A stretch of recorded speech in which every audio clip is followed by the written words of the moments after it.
nuestros ojos, se seca su herida, se oyen ya los pasos del rey que se aproxima,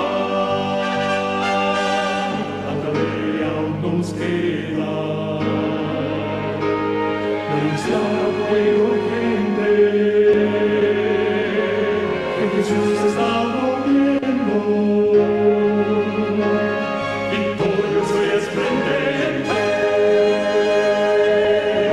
pronto vendrá, Cristo muy pronto vendrá,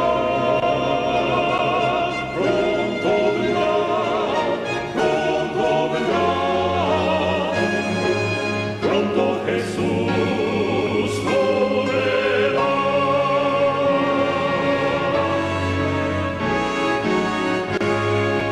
Pronto Jesús Hemos llegado a nuestro hogar en esta semana, que hemos estado fuera de la isla de Encanto. Hemos estado en Estados Unidos por los últimos 2 meses, así que no he tenido mucha oportunidad de compartir con mis hermanos aquí en la cadena, y pues los envío un saludo, y los hermanos que comparten el grupo de WhatsApp, un saludo de acá de Puerto Rico y de mi familia y del ministerio. Aquí los jóvenes, mayormente son jóvenes, además de mi persona, aquí del ministerio de Santuario Será Purificado. Y pues un abrazo en el nombre del Señor a mis hermanos. Vamos a hacer un estudio en esta tarde. Amén. En la palabra de Dios. Yo les pido, hermanos, a aquellos que pueden tener sus Biblias, o por lo menos que pueden apuntar unos textos, sería importante visitar alguno de estos textos, hermanos. Yo sé que muchos que escuchan la cadena no siempre lo hacen sentado en su hogar con Biblia en mano, pero sería importante, ¿verdad?, poder llevar el hilo de lo que vamos a hablar. Así que yo sé que los hermanos han orado varias veces, y algo que le falta al pueblo de Dios, yo creo, hermanos, todavía es más oración. Así que me gustaría comenzar con una palabra de oración y podemos entrar de lleno al estudio de esta tarde. Así que donde estén, podemos orar, y comenzamos orando diciendo: nuestro Padre Celestial, Señor, pedimos tu bendición. Pedimos tu bendición sobre el estudio de tu palabra, sea palabras tuyas que escuchamos en esta hora. Amén, Señor. Amén, amén. Solamente antes de comenzar, quiero verificar que me escuchen bastante bien y que se escuche claro. Sí, hermano, se escucha alto y claro. Ok, muy bien. Así que vamos a comenzar con un título. Creo que quizás les envíe un título un poquito diferente para el anuncio, pero dice así: el fin de tiempo de gracia y las 7 trompetas. 2 temas muy importantes, y vamos basados en la enseñanza del santuario que siempre mencionamos como un fundamento de nuestras creencias, hermanos. Así que vamos a buscar como manera de repaso en el libro de Apocalipsis, capítulo 8, y comenzamos en el versículo 3. Hemos mencionado este texto varias veces, pero solamente como repaso, y vamos a seguir adelante a mirar otros. Dice: otro ángel vino entonces y se paró ante el altar con un incensario de oro, y se le dio mucho incienso para añadirlo a las oraciones de todos los santos sobre el altar de oro que estaba delante del trono. Entonces aquí vemos, ¿verdad?, que menciona el ángel, que hemos mencionado su parecer al mismo ángel que aparece en Apocalipsis capítulo 10, versículo 1. o 1 y 2. Y cuando comparamos esos textos vemos que el ángel en Apocalipsis 10 lleva las características del Salvador Jesucristo. Y también al mirar este texto vemos que este ángel lo que hace es interceder en favor del pueblo. Dice aquí el altar de incienso de oro. Y sabiendo que hay 2 altares en el santuario, uno es el altar de sacrificio de bronce. El otro que están mencionando aquí es el altar de incienso en el lugar santo, y este es de oro.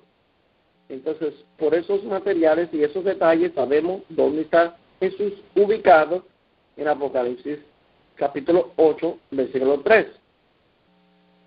El ángel está delante de ese altar intercediendo por el pueblo, y pues el que intercede por el pueblo es nada más y nada menos que Cristo Jesús.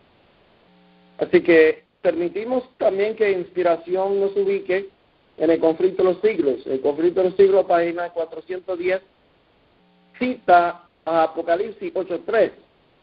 Y no lo voy a leer porque cita exactamente el texto que hemos leído, pero entonces comenta, dice, se le permitió al profeta contemplar el primer departamento en el cielo, el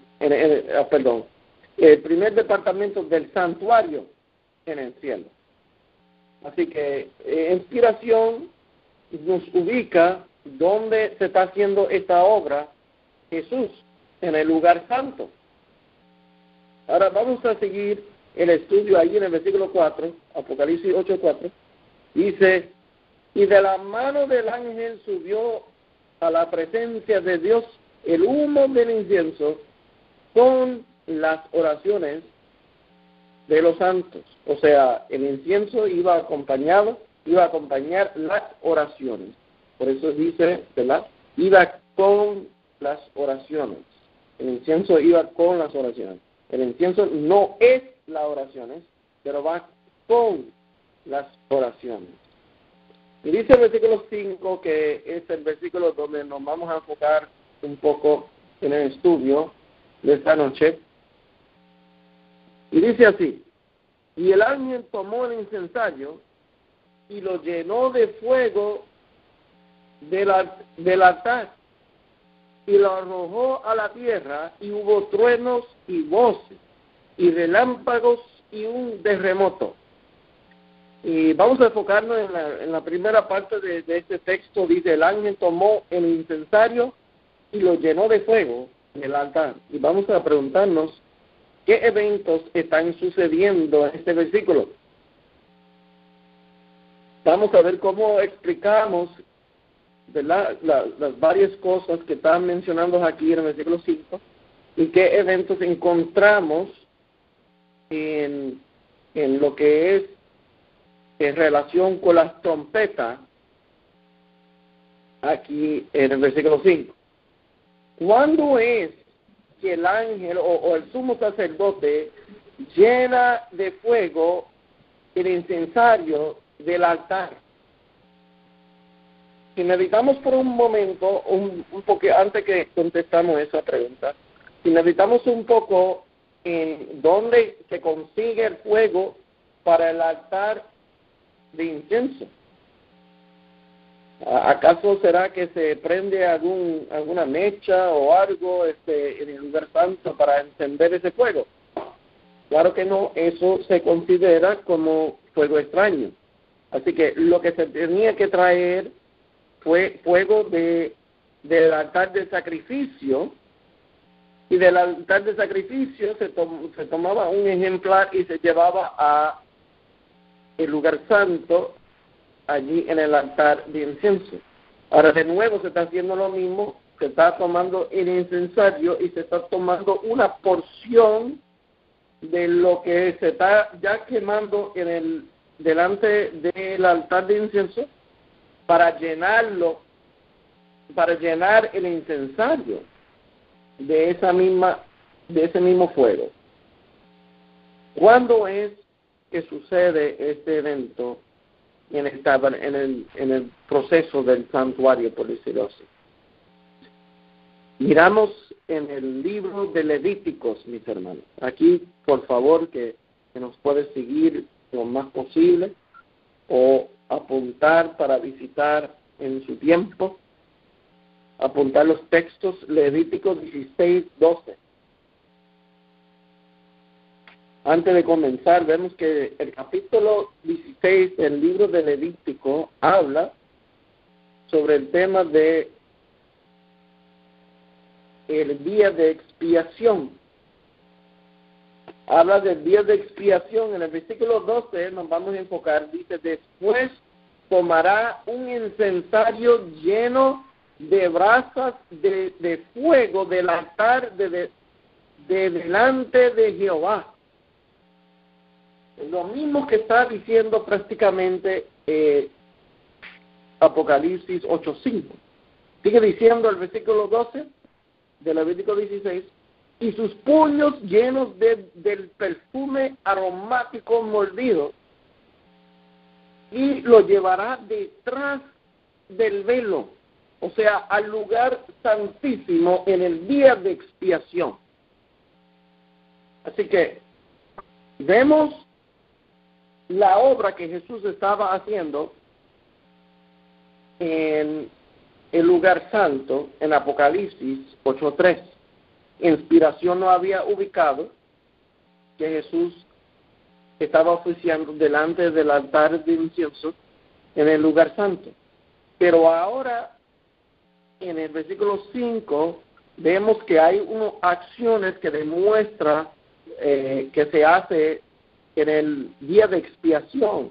Ya vemos un cambio aquí, ¿verdad? Y lo comparamos con Levítico 16:12, que es exactamente, se hace exactamente lo que se dice el 8:5. Se toma una porción del incienso y se llena ese incienso al incensario y lo lleva detrás del velo al lugar santísimo, donde ese humo iba a llenar ese cuarto, el lugar santísimo, y una nube. Bueno, vamos a verlos aquí. El versículo que le sigue, el 13, dice así, Levítico 16:13, dice, y pondrá el perfume sobre el fuego delante de Jehová, y la nube del perfume cubrirá el propiciatorio que está sobre el testimonio para que no muera.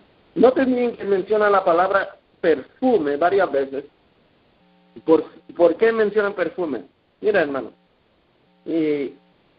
usted ha escuchado que hemos dicho varias veces el fundamento de nuestras creencias, de nuestra interpretación de profecía, de todas las cosas, debe ser basado en el santuario. Y cuando hacemos eso, vamos a tener un mejor entendimiento de lo que estamos hablando, ¿verdad? Muchas veces tratamos de explicar las cosas divorciadas de la enseñanza del santuario, y lo que hacemos es traer interpretaciones fantásticas que no se encuentran en la palabra de Dios. Así que aquí menciona el perfume, que de hecho el perfume estaba originalmente en el altar de incienso. Sabemos que había mirra y inciensos ahí, una mezcla de mirra e incienso que se quemaba. ¿Y por qué se hacía eso? Esa es la pregunta. ¿Por qué el Señor mandaba que se quemaba ese mirra, mezcla de mirra y incienso? Y cuando lo meditamos, llegamos a la conclusión: 359 días al año, el sacerdote traía sangre y lo rociaba en el velo. Esa sangre contaminaba el aire. No solamente contaminaba el aire, sino traía su olor con ello. Usted se imagina en su pared, una porción de su pared en su casa, 359 días del año se le mancha con sangre.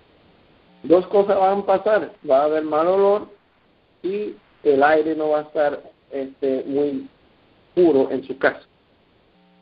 Así que Dios sabiendo todas las cosas, mandó que se quemaba ese incienso, porque el incienso tiene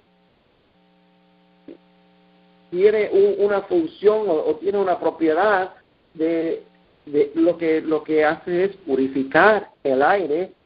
Y dos, la mirra y el incienso han sido bases para perfumes por muchos años, por miles de años, y tiene otra función también, es que ambos relajan y ayudan con el estrés y la ansiedad.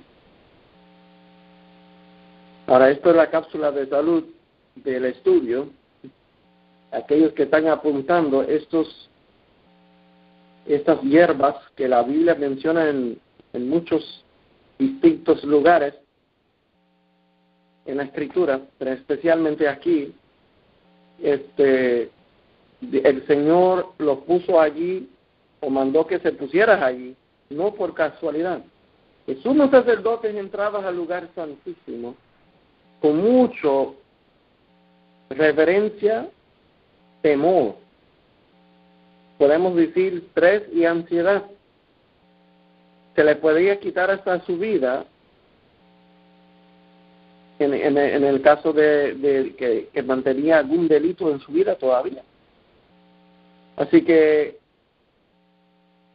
para relajarlo, el Señor permitía que ese incienso se quemaba y a él respirar se purificaba el aire, traía un olor agradable y también relajaba su mente. Así que vamos a seguir el versículo 14, se pone más interesante todavía. Dice, tomará luego de la sangre del becerro, porque el sumo sacerdote tenía que ofrecer un becerro para él y para su familia antes, ¿verdad?, de poder oficiar en favor del pueblo. Y dice, y lo rociará con su dedo hacia el propiciatorio, al lado oriental, y hacia el propiciatorio espaciará con su dedo 7 veces de aquella sangre. Entonces también hacía eso con el macho cabrío, que es el sacrificio que se hacía en favor del pueblo. Así que vemos en Apocalipsis 8:5 lo que sucede. Las trompetas, ¿verdad? La introducción a las trompetas comienza en el 8:2. Vemos Jesús haciendo una obra en el lugar santo, primeramente en el 8:3. Vemos 8:4-5, vemos la obra cambia. Y vamos a comparar el versículo otra vez. ¿Ok? Pero antes de eso, vamos a mirar qué sucede en este versículo de nuevo, hermano. Vamos a mirarlo otra vez, el 8:5. Dice, el ángel tomó el incensario y lo llenó del fuego del altar y lo arrojó a la tierra. Queremos enfocarnos en ese detalle, que lo toma el incensario y lo arrojó a la tierra. ¿Qué quiere decir? Que lo arrojó a la tierra. Dice así, Primeros Escritos, página 279, dice, vi ángeles que iban y venían de un lado a otro del cielo. Un ángel con tintero de escribano en la cintura regresó de la tierra y comunicó a Jesús que había cumplido su encargo, quedando sellados y numerados los santos. Así que, ¿cuál es el ángel que vemos aquí? Vemos el ángel con tintero de escribano, dice, o en otras palabras, el ángel que sella, porque la obra que hizo quedó los santos sellados y numerados. ¿Ok? Regresa y dice a Jesús, que está comunicando a Jesús que su obra está hecha.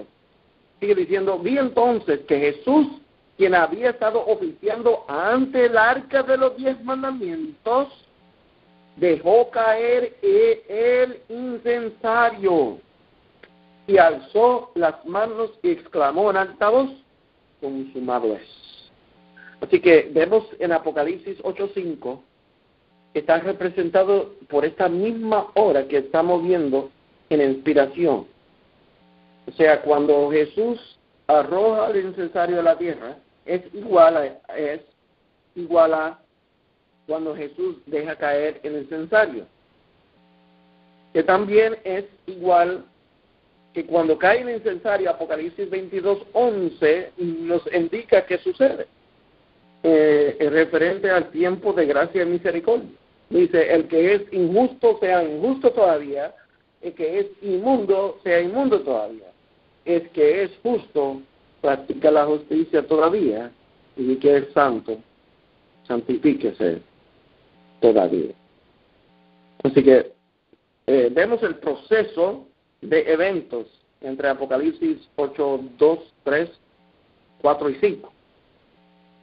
5, solamente el versículo 5 abarca una serie de eventos que vemos que Jesús oficiando entrando al lugar santísimo, y no solamente entrando al lugar santísimo, sino que llega hasta el fin de la obra que él hace en el santísimo, porque ahora está arrojando el incensario a la tierra. Ahora sigue el versículo diciendo, y hubo truenos, voces, relámpagos y un terremoto. Ahora, la pregunta es, ¿dónde ubicamos estos eventos?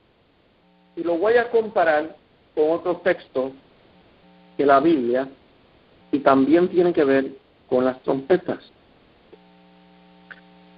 Si miramos Apocalipsis 11, comenzando del versículo 15, nos habla de la séptima trompeta. La séptima trompeta, según Apocalipsis 10:7, comienza cuando Jesús entra al lugar santísimo. Dice Apocalipsis 11:19, que es la séptima trompeta. Mira cómo lo dice. El templo de Dios fue abierto en el cielo y el arca de su pacto se veía en el templo. Hermanos, esta es la séptima trompeta. ¿Okay? El templo de Dios fue abierto en el cielo. ¿Qué parte del templo? Bueno, dice, el arca de su pacto se veía en el templo. O sea, a ver el arca del pacto, sabemos que estamos hablando del lugar santísimo. Ahora mira lo que dice. Y hubo relámpagos, voces, truenos, un terremoto y grande granizo. O sea, lo que menciona 8:5 lo vemos en 11:19. Y por dejarlo bien claro, vamos a ver una cita del conflicto de los siglos que Inspiración ubica en el tiempo, ¿verdad? Apocalipsis 11:19. El conflicto de los siglos, página 486. El capítulo, una profecía significativa. Está en este capítulo, esta cita. Dice, cita Apocalipsis 11:19. No lo voy a leer porque lo cita. Entonces comenta, el arca del pacto de Dios está en el lugar santísimo, en el segundo departamento del santuario. Así que ambos citas, el de 8:3 ubica a Jesús en el santo. El de 11:19 ubica a Jesús en el santísimo. ¿Okay? Ahora vamos a comparar y vamos a ver estos eventos de los relámpagos y terremotos y todo lo que estamos viendo en el 8:5 y el 11:19.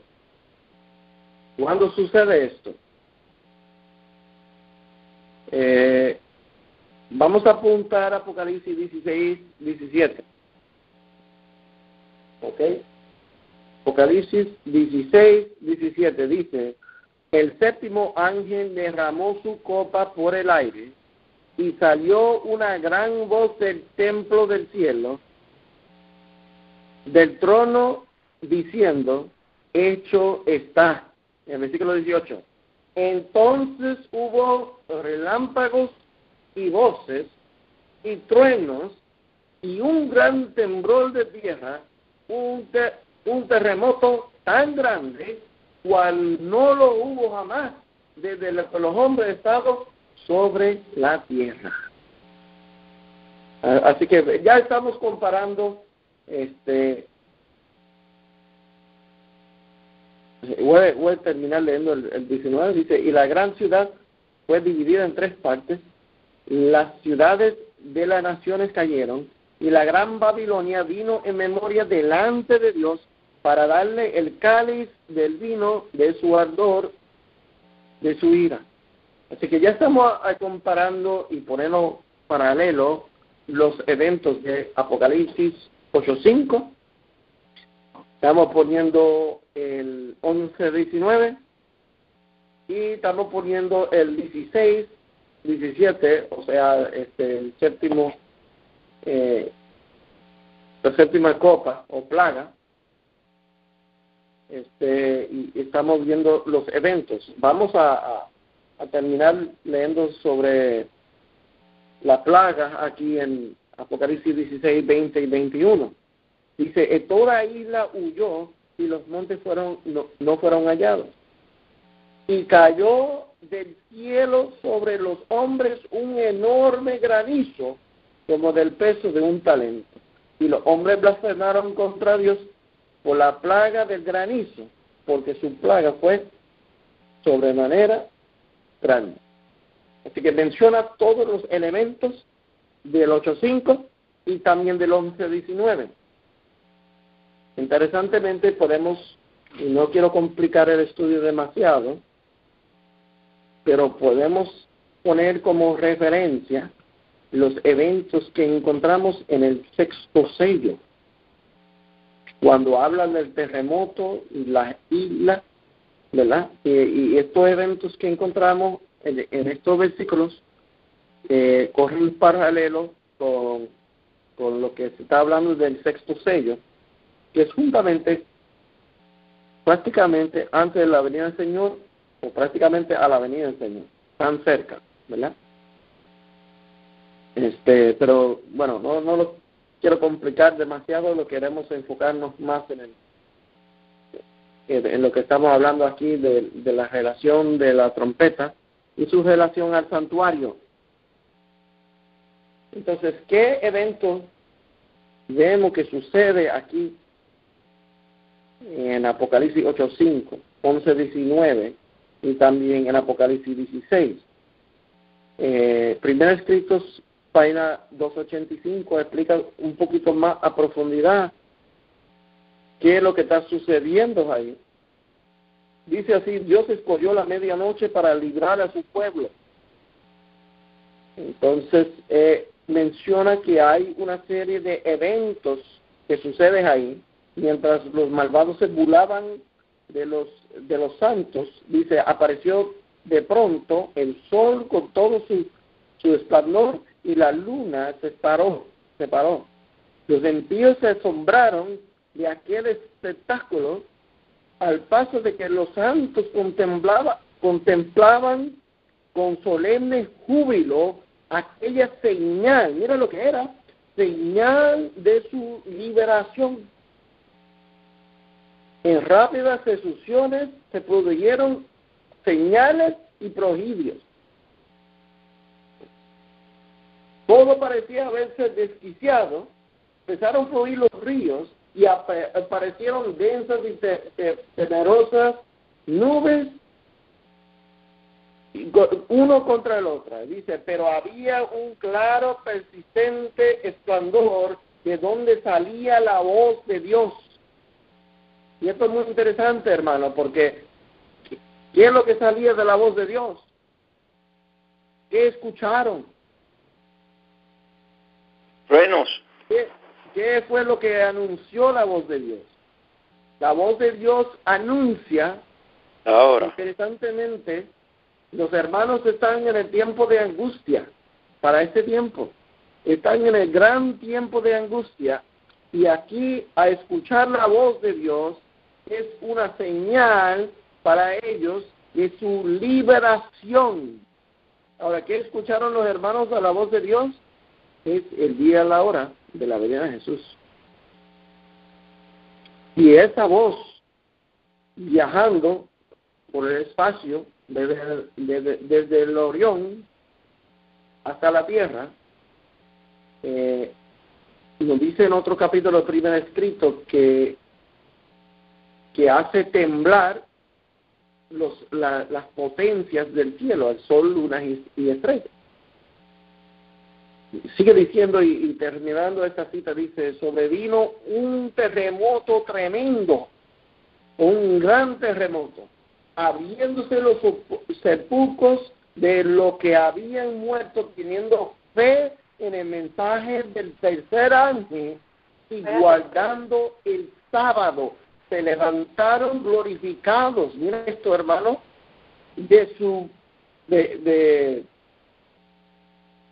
se levantaron, glorificados de las tumbas para escuchar el pacto de paz que Dios iba a hacer con los que había observado su ley. O sea, aquellos que vivieron y que se guardaron, se mantuvieron fieles, que no recibieron la marca de la bestia y fueron sellados en vida. Dios resucita a aquellos que murieron en el fe del mensaje del tercer ángel y guardando el sábado para que ellos puedan ver y escuchar el pacto que Dios hace con aquellos fieles. Así que aquí tratamos de poner juntos todos los versículos que hemos hablado y eventos. Vemos que en Apocalipsis 8:5 hay una serie de eventos.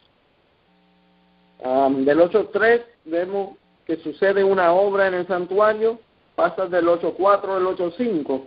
Vemos hay una obra ya en el Santísimo ahora, y vemos también ahí esa obra sigue hasta que Jesús sale del Santísimo, que termina la gracia, y ahora vemos durante las plagas también es parte de la séptima trompeta, de estos eventos que vemos aquí. Así que, ¿dónde encontramos el evento que estamos mencionando? En primer escrito, allí lo vemos en Daniel 12:2. Dice ahí, y muchos de los que durmieron en el polvo de la tierra serán despertados, uno para vida eterna y otros para vergüenza y confusión perpetua. Dice, ¿verdad? Hablas aquí de una resurrección de dos grupos de personas. O sea, en la primera resurrección hay solamente un grupo de personas que van a resucitar. Son los justos. En la segunda resurrección son solamente los impíos. Pero en esta vemos dos grupos que van a resucitar. Y vamos a ver que la Biblia lo menciona en otro lado también. Dice, unos para vida eterna y otros para vergüenza y confusión perpetua. Ya vemos que el primer escrito mencionó que hay un grupo, ¿verdad? Cuando hay un gran terremoto y le abre las tumbas, aquellos que tenían fe en el mensaje del tercer ángel y guardando el sábado van a resucitar, levantados glorificados para escuchar el pacto que Dios hace con aquellos que guardaron su ley, que están vivos todavía en la tierra. Pero también, como conocemos nosotros muy bien, Apocalipsis 1:7 menciona que aquí que viene con las nubes y todo ojo lo verá. Ok, eso está bien, pero mira también lo que menciona. Y los que los traspasaron. Ahora, claramente todo ojo lo verá lo que viven en la tierra. Claramente hay una resurrección cuando Cristo viene, pero esa es la resurrección de los justos. Así que, para los que los traspasaron, ¿dónde están ellos ahora? ¿Verdad? Están muertos. Para que ellos los pueden ver a Jesús cuando viene, es porque tienen que resucitar antes para ver su venida. Y esta es la resurrección que menciona Primero Escritos y también Daniel 12:2. También lo menciona en el conflicto de los siglos, se lo llama la resurrección parcial o la resurrección especial, ¿verdad? Entonces, yo sé que algunos, ¿verdad?, han escuchado sobre este tema de la resurrección parcial, pero estamos tratando de agrupar y de poner juntos los eventos que encontramos ahí en el 8:5, el 11:19 y el capítulo 16. Y vemos los paralelos de los eventos sucediendo aquí. Así que, mis hermanos, una vez más, yo les quiero mencionar, muchas veces se hace estudio de la palabra de Dios y lo que se explica va en contra de lo que hemos meditado, lo que hemos pensado que era correcto, y no nos encaja según nuestros pensamientos o nuestras creencias. Pero y se les quería preguntar o quisiera el favor de antemano que nosotros dejemos las evidencias bíblicas que o sea del peso de las evidencias que nos conducen, que vemos en relación del santuario primero y usamos el santuario como fundamento de interpretación de los textos. Vimos claramente en Levítico 16 que la obra que Jesús está haciendo en el 8:5 es la misma obra que está haciendo en Levíticos 16. También vemos que el Levítico 16 y el 8:5 es lo mismo que está pasando en el 11:19 y el capítulo 16 de Apocalipsis también. Así que, hermanos, es tiempo que nosotros entendemos el fundamento de nuestra fe, y estos eventos son eventos la cual podemos considerar como verdad presente. El Apocalipsis 8:5, esa serie de eventos que comienza con Jesús tomando el incienso o el fuego del altar de incienso para llevarlo al Santísimo, representa la obra que se hace en el 44, y de esa obra hasta que Él tome el incensario para arrojarlo a la tierra, que es el fin del tiempo de gracia. De hecho, que vemos que la séptima trompeta abarca desde el comienzo del día de expiación hasta el fin del tiempo de gracia. Y todos esos eventos encajan allá adentro. Así que vemos que esos eventos serían lo que nosotros consideramos hoy verdad presente. Porque podemos decir, ¿verdad?, que todavía, y gracias a nuestro Señor, no hemos llegado todavía a lo que es el fin de tiempo de gracia por los momentos que quedan. ¿Quién sabe cuánto tiempo queda? No se sabe, pero a través de los eventos que el Señor ha permitido que nosotros podemos ver en la escritura y en el espíritu de profecía, podemos ver que todavía estamos en tiempo de gracia, y gracias a nuestro Señor, el poquito tiempo que queda, todavía tenemos oportunidad de el Señor presentar nuestros casos delante del Padre Celestial y por interceder por nosotros. Pero tenemos que estar atentos y tenemos que entender bien los eventos que son de nuestro día, los eventos que son verdad presentes. Tanto nosotros que usamos ese frase o casi lo usan como un logo, las palabritas verdad presente, pero muchas veces no ponemos estos eventos en verdad presente. Lo ponemos o un lado que no va, o algo que ya ha sucedido, o algo que no ha sucedido todavía, cuando realmente ya parte ha sucedido y ya se está terminando estos eventos. Así que tenemos que siempre cuadrar bien y no usando nuestro propio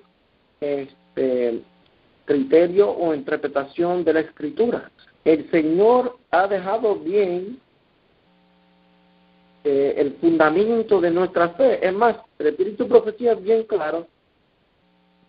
El fundamento que el Señor había puesto en los primeros 50 años de este movimiento era un fundamento firme para este mensaje.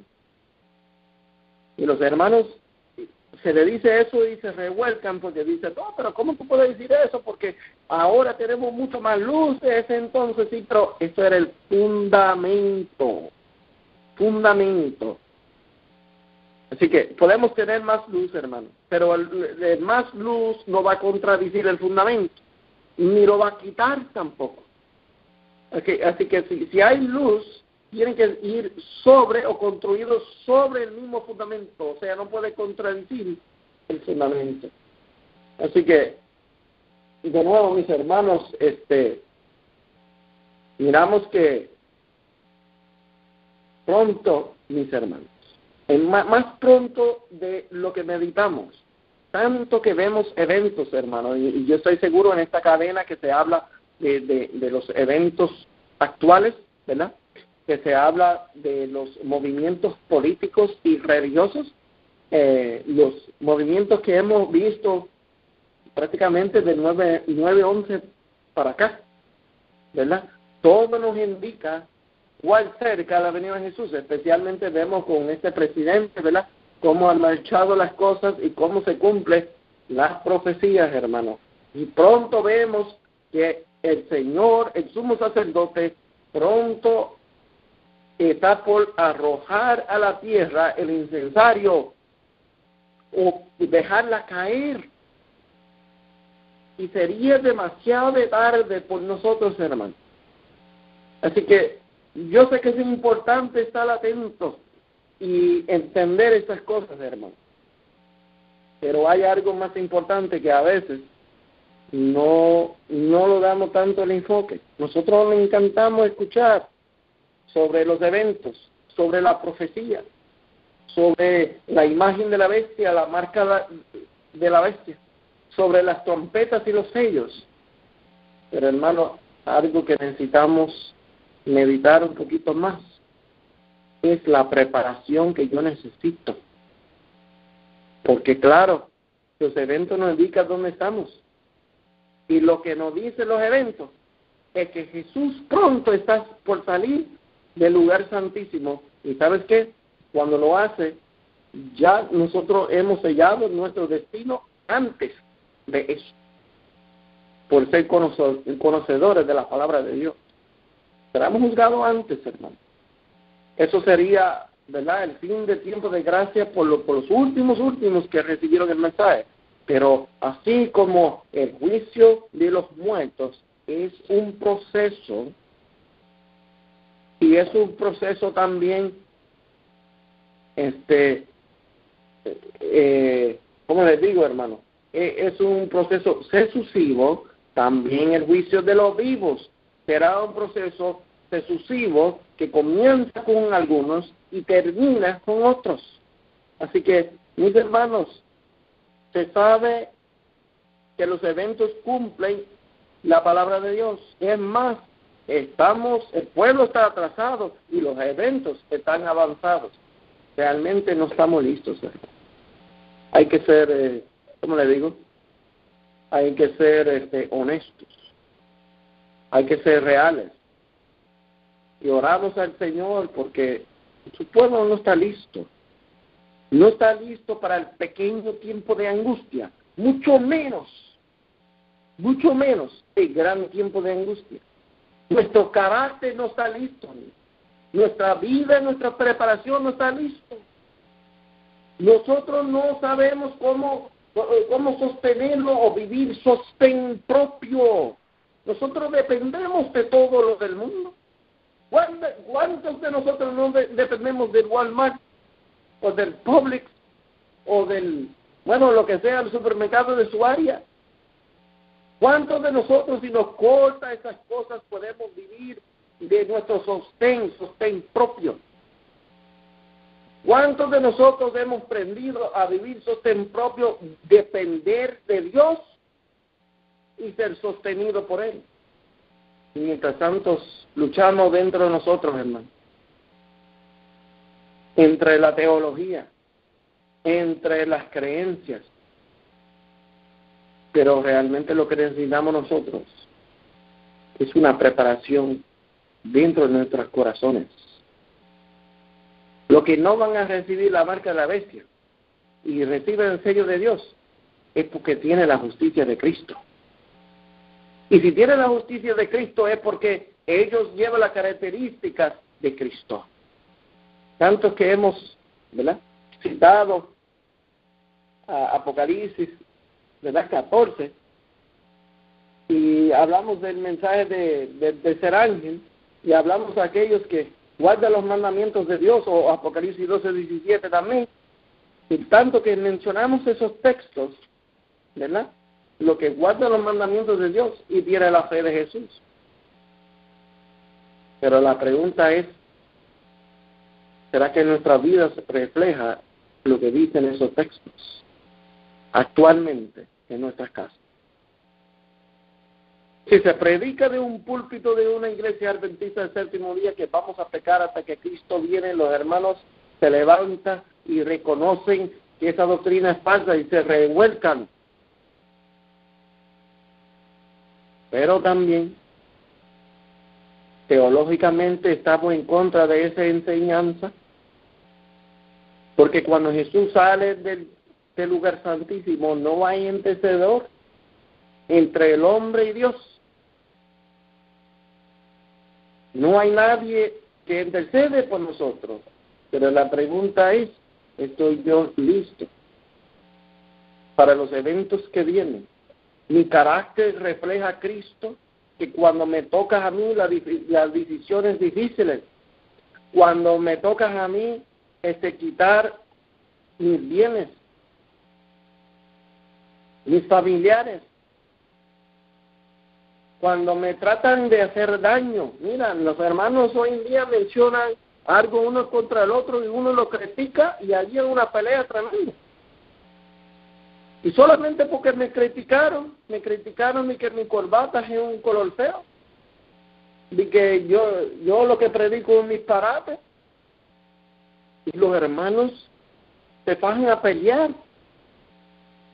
Pero ¿qué van a hacer, hermanos, cuando le vienen a entrar a matarte?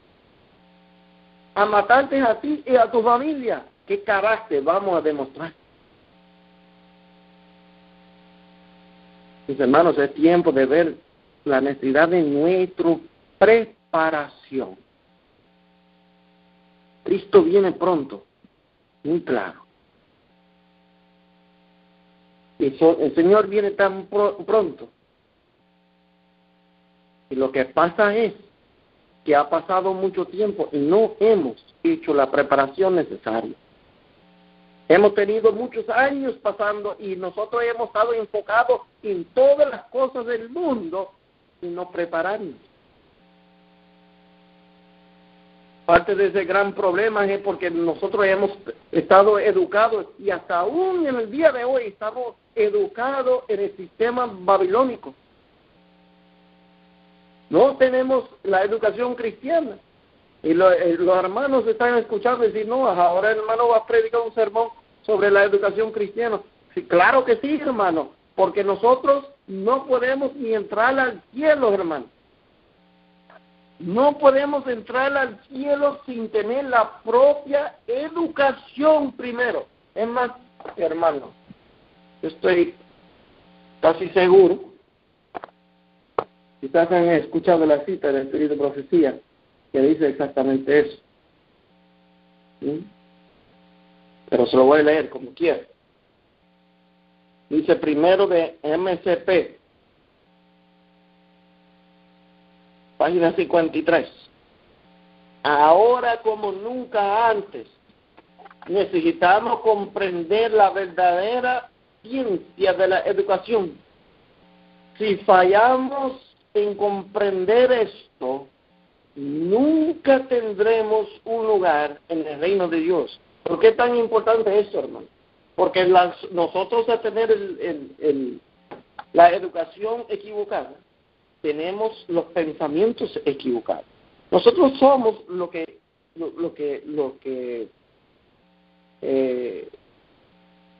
se nos educa a nosotros. O sea, nuestra educación determina lo que somos. Nosotros hemos sido educados al yo, que nadie hable en contra de mí, que yo quiero prosperar, que yo quiero buscar lo mío, que yo quiero sentirme bien, que yo quiero tener lo que me gusta. Esa es nuestra actitud, hermano. Podemos predicar toda la verdad presente, los mensajes de los 3 ángeles y predicar sobre los 144,000, bueno, el santuario, lo que fuera, pero si no vivimos lo que predicamos, de nada sirve. La educación cristiana debe preparar un pueblo para estar listo para vivir en la santidad, para vivir en el cielo. ¿Usted cree que vamos a vivir en el cielo de la manera que vivimos aquí? Cuando nosotros que llevamos verdad presente no podemos entre nosotros, porque no lo llevamos en el cielo, ¿cómo lo vamos a llevar? Falta todavía de la educación cristiana, la unidad. Mira, hermano, cuando Cristo lo criticaron, ¿qué decía Cristo? Cuando Cristo lo acusaron injustamente, ¿qué dijo Cristo? Cuando Cristo lo crucificaron, ¿y usted cree que los últimos, aquellos que van a vindicar el nombre de Dios aquí en la tierra, que estarán por el gran tiempo de angustia, y el pequeño tiempo de angustia, el gran tiempo de angustia, van a pasar persecución, van a tener que sufrir? Hombre, hermano, si no podemos ni sufrir una crítica. Así que no quiero escucharme en negativo, hermano, pero es tiempo que nosotros reconocemos lo que necesitamos en nuestras vidas. Lo que no necesitamos es más cosas mundanas. Lo que no necesitamos es más cosas materiales. Tenemos demasiado de eso. Lo que necesitamos es la experiencia que el Señor nos ha dejado para nosotros, para prepararnos. Una cosa es la educación cristiana, otra cosa es la vida en el campo. Y eso nos va a ayudar a nosotros a separarnos de las cosas materiales, hermano. Otra cosa que necesitamos es poner las reglas de la reforma pro salud en nuestras vidas. Y no estoy hablando más que de comida, hermano, porque siempre nos enfocamos en la comida. La reforma pro salud es mucho más que comida, hermano. Son principios principios celestiales que Dios ha puesto para que el ser santo puede vivir.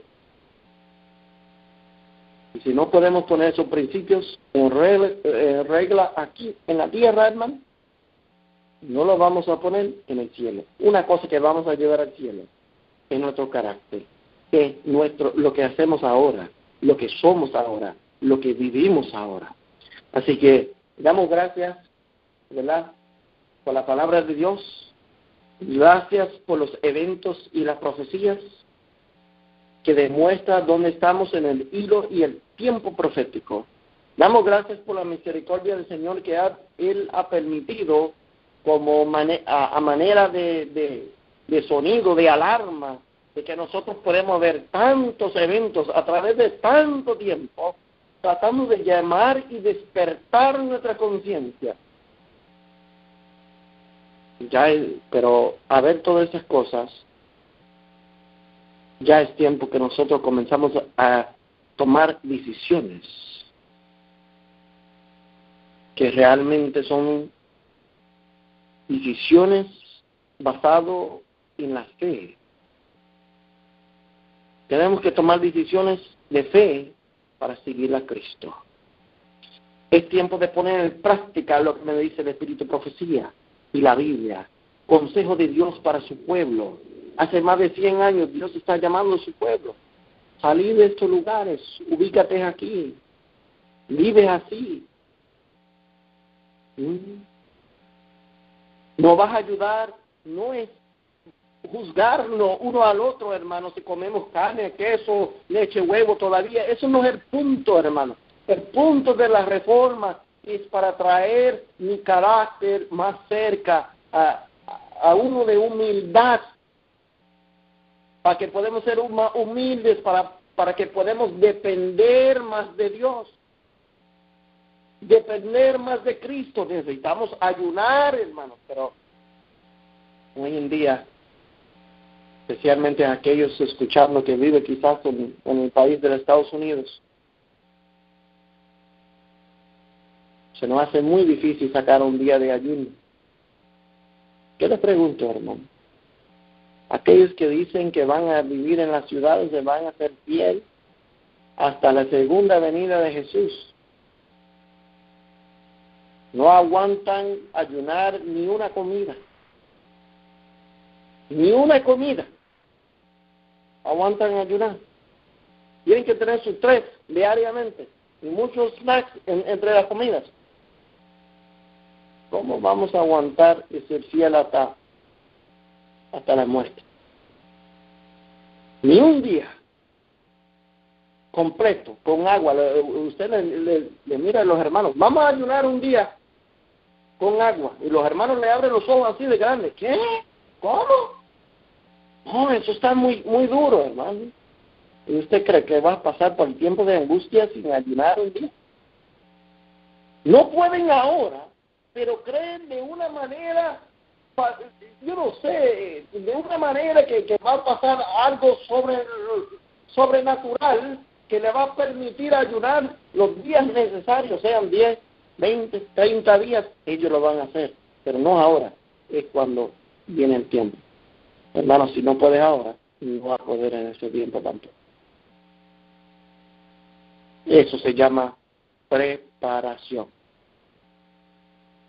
Y eso es lo que necesitamos, mis hermanos. Preparación. Así que yo llamo a mis hermanos y hermanas en la fe.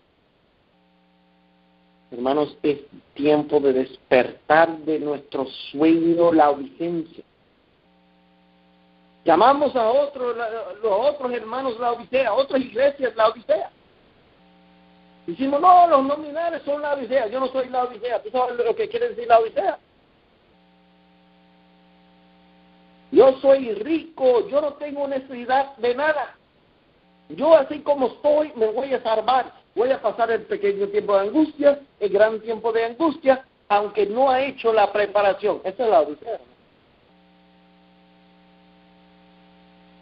Tenemos necesidad de mucho. Es tiempo de someter nuestras vidas al Señor y poner en aplicación, poner en regla, ¿verdad? En aplicación los principios en nuestras vidas y dejar las cosas del mundo en último lugar. ¿Cuándo vamos a poner el reino de Dios en primer lugar? ¿No? Si por más que profesamos la verdad presente, más que predicamos y repartimos libros y todo, la realidad es lo que demanda nuestro tiempo en primer lugar es nuestros trabajos y de dónde nos viene nuestro sostén. Eso es lo que gobierna a nosotros. Pero nosotros no tenemos como fundamento el reino de Dios primero. Así que lo digo del corazón, hermano, que estos son cosas que yo necesito aplicar en mi vida. No podemos seguir jugando la iglesia, ni jugando la verdad presente, sino es tiempo de vivir los consejos que Dios nos ha dado. Por un motivo Dios nos ha dado. Y créame, que no va a haber 100 años más de esos consejos. Mis hermanos, Cristo viene muy pronto. Entregamos nuestras vidas. Vamos a terminar con una palabra de oración. Y oremos. Querido Padre Celestial, Señor, todos nosotros tenemos necesidad de nuestro Salvador, nuestro sumo sacerdote. Tenemos necesidad que Él intercede por nosotros. Tenemos necesidad porque necesitamos su vida. Necesitamos su carácter. Necesitamos su paciencia en nuestras vidas. Perdona a tu pueblo, Señor. ¿Por cuánto tiempo tu pueblo ha sido un pueblo rebelde? Leemos sobre los hebreos, los judíos.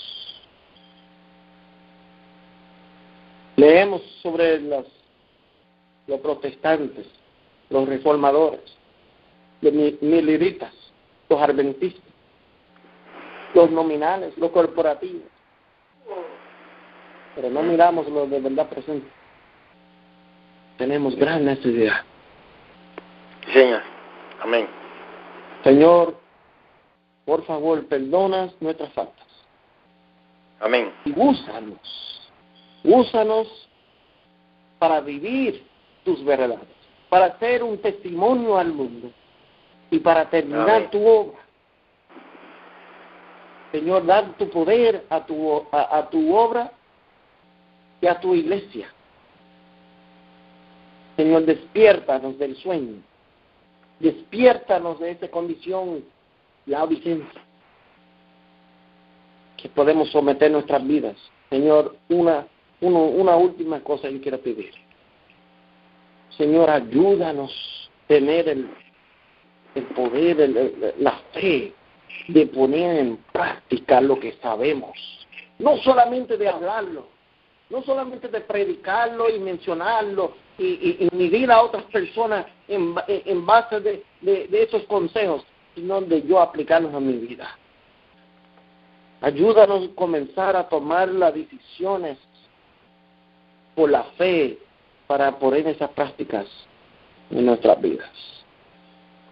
Gracias, Señor, en el nombre de Jesús. Amén. Amén. Muchísimas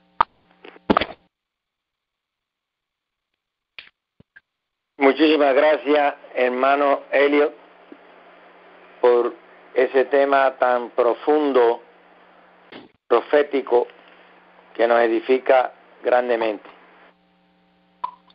Yo voy a hacerte a ver si le puedo hacer una pregunta, 2 preguntitas. Y alguien que, si tiene preguntas, ¿verdad?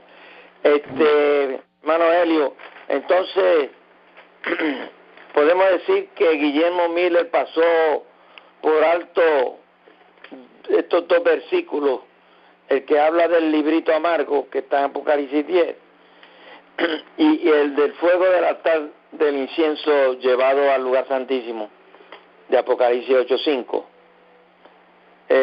Podríamos interpretarlo de esa manera, que pasó por alto esos 2 versículos clave.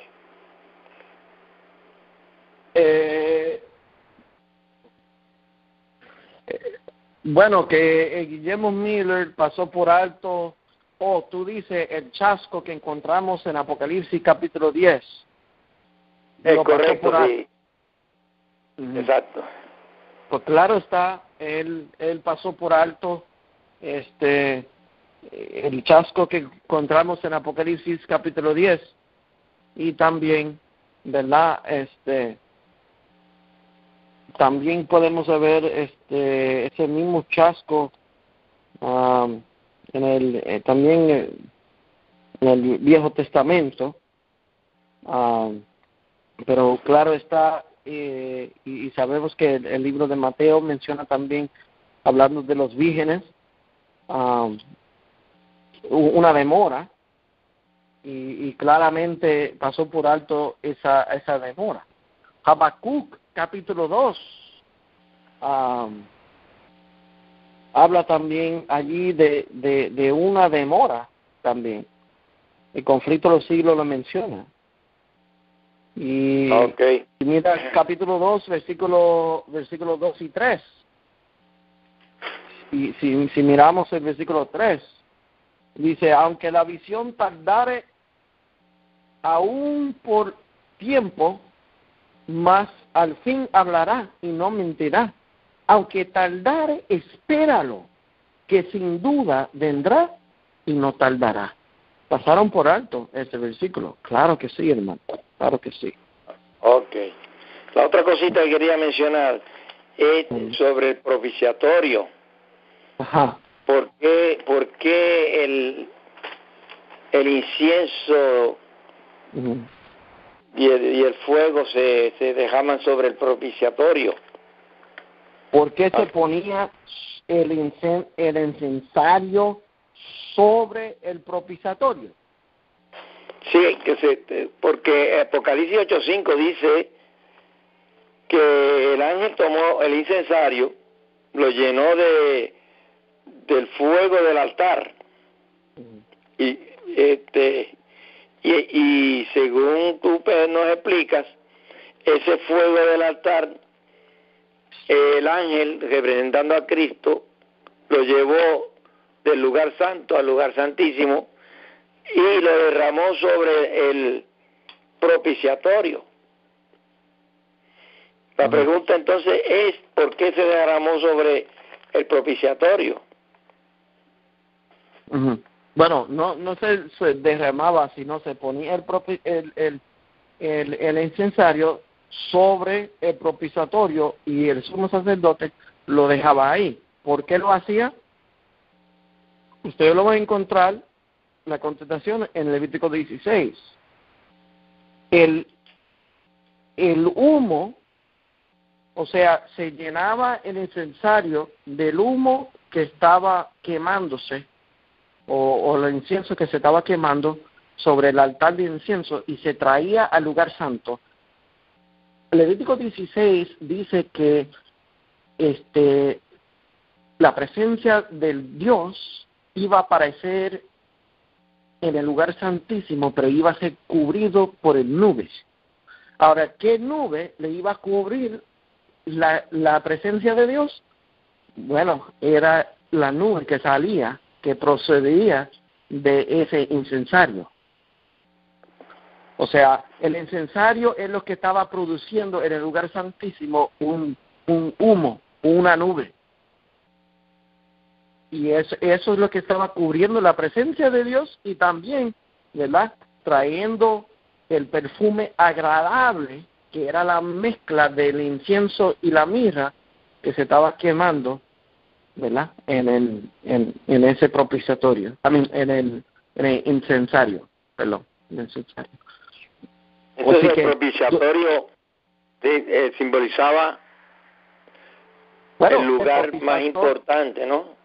Claro, de la expiación. Era donde se manifestaba la presencia de Dios. Por eso él tenía que poner el incensario sobre el propiciatorio, porque allí es que iba a manifestar su presencia, pero iba a estar encubierto en una nube. ¿Se recuerda en Éxodo cuando el Señor descendió su presencia y se cubrió en una nube?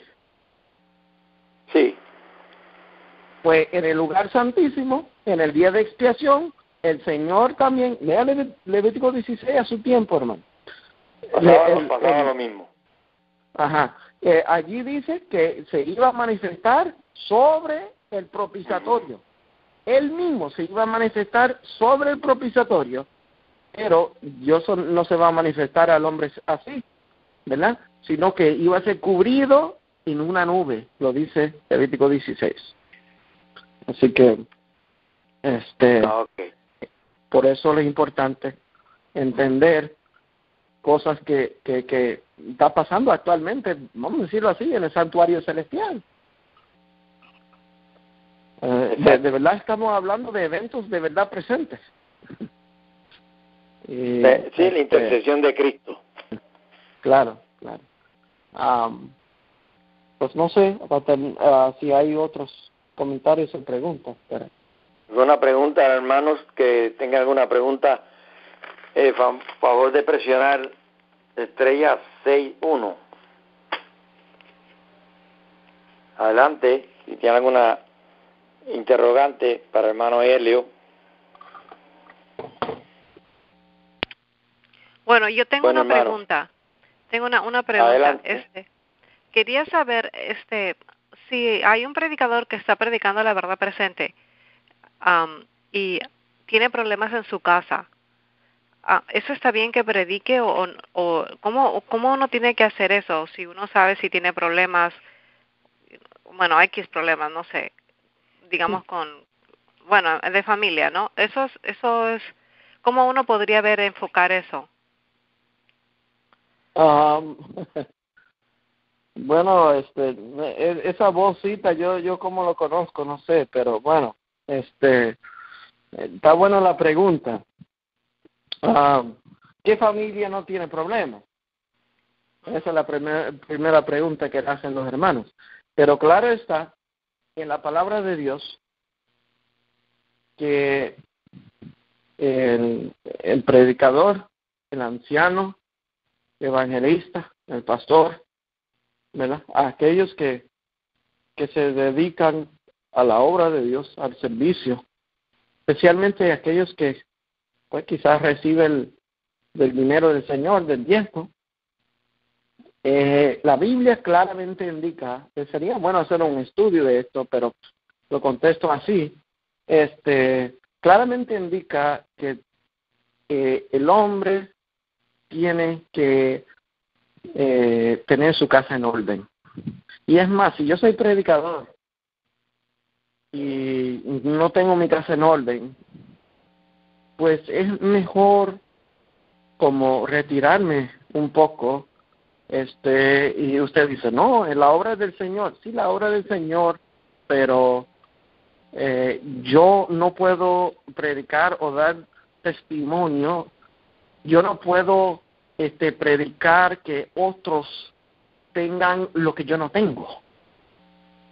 Entonces yo necesito en mi casa, necesito tener un orden en mi casa, sea con, ¿verdad?, el esposo, la esposa, los niños, ¿verdad? Y ahora a través de ese orden, porque mira, y esto tiene que ver con la educación cristiana, porque la educación cristiana en el Edén era el hogar. Ahora, ¿por qué hay un problema dentro del pueblo en la educación cristiana? Porque nuestros hogares están destruidos. Nuestros hogares están destruidos, entonces no hay educación cristiana. Entonces, ¿por qué hay que tener orden en la casa? Porque, bueno, es que si yo no puedo, y la palabra de Dios es claro, hermano. La palabra de Dios da las pautas. ¿Quién debe servir? Sea diácono, anciano, evangelista, predicador, el que, ¿verdad?, tiene su casa en orden. Si yo no puedo mantener mi casa en orden, hermano, mucho menos voy a tener un ministerio o una iglesia en orden. No puedo. O sea, la palabra de Dios dice, de la misma manera que yo trabajo el orden en mi casa, de la misma manera que yo voy a trabajar el orden en el ministerio, o, ¿verdad?, en el ministerio, por decirlo así, en general. Así que, ¿verdad?, no nos voy mencionando tantos citas y textos porque realmente, hermanita Brenda, se debe hacer un estudio, es un tema muy importante. Yo acabo de conocer un anciano de una iglesia que entregó sus cargos en la iglesia. Todo porque él se siente que su casa no está en orden. Y él fue delante de la iglesia completa, y la iglesia no se lo pidió. Y él fue delante de la iglesia completa y dice, mira, yo, ¿verdad?, no quiero ser hipócrita, y yo mejor, ¿verdad?, necesito poner mi casa en orden antes que yo pueda servir. Así que, si tenemos esos problemas, es mejor ser humildes, algo que necesitamos aprender y practicar, y dedicarnos, yo no digo deja la obra de Dios, pero vamos a dedicarnos a vivir lo que predicamos en nuestro hogar primero, arreglar ese asunto, y entonces seremos más efectivos en hacer la obra afuera. Yo creo eso, hermano, yo creo eso. Pero casi la Ok. mayoría de pastores pueden tener problemas con los hijos. Sería algo diferente porque mi papá era pastor y nosotros nos portábamos mal. Y eso no es un buen ejemplo, pero sería los hijos diferentes que la esposa, por ejemplo. Sí. No creo. La familia se debe trabajar un conjunto, o sea, juntos.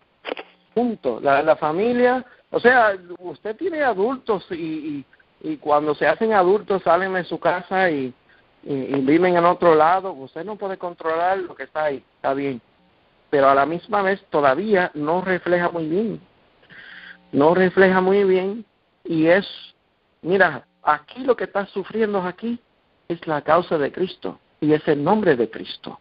Usted mira a un pastor y dice, mira lo que predica el pastor, pero mira su hogar, mira a su esposa y mira a sus hijos. Sus hijos están perdidos en el mundo y el pastor tratando de salvar el mundo y los hijos perdidos.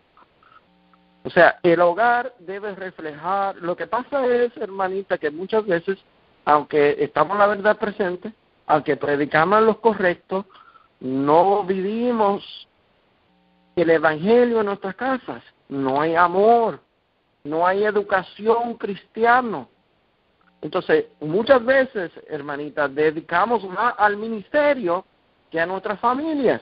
Y eso es donde encontramos muchas veces problemas, que los jóvenes, los hijos, las hijas, se van a otro lado, se dedican más tiempo a sus amigas y todo, mientras los padres rígidos están ahí. Estas son las reglas de la casa. Usted no nos sigue, sal de mi casa, vete a la calle, o algo sucede. Claro, hay que tener orden en la casa, hay que tener... pero lo que pasa es, hermanos, el mundo nos está mirando al pueblo, y el pueblo debe estar unidos. Mira, el formato de la familia es en el Edén, y tenemos que ver los padres con los hijos. Hermano, le hacen el primer capítulo del libro La Educación por el hermana Elena G. de White. Y si dedicamos más tiempo en nuestros hogares que predicando en las calles, yo creo que sería mejor para nosotros. Porque claro, hay que hacer la obra afuera. Pero cuando no tenemos la cosa de orden en nuestras casas, es mejor atender eso primero. Atender esos problemas primero y buscar la vuelta. Claro, los hijos que viven en tu casa, que están bajo tu dominio, tu control, hermano, usted, si tus hijos te están dando un mal ejemplo al mundo de ti, mejor usted no esté en ministerio y arréglate con sus hijos. Yo creo eso. O sea, quizás no están de acuerdo, pero yo creo eso, hermano. Yo creo que el Espíritu de Profecía apoya esa idea también. Ahí igual la Biblia.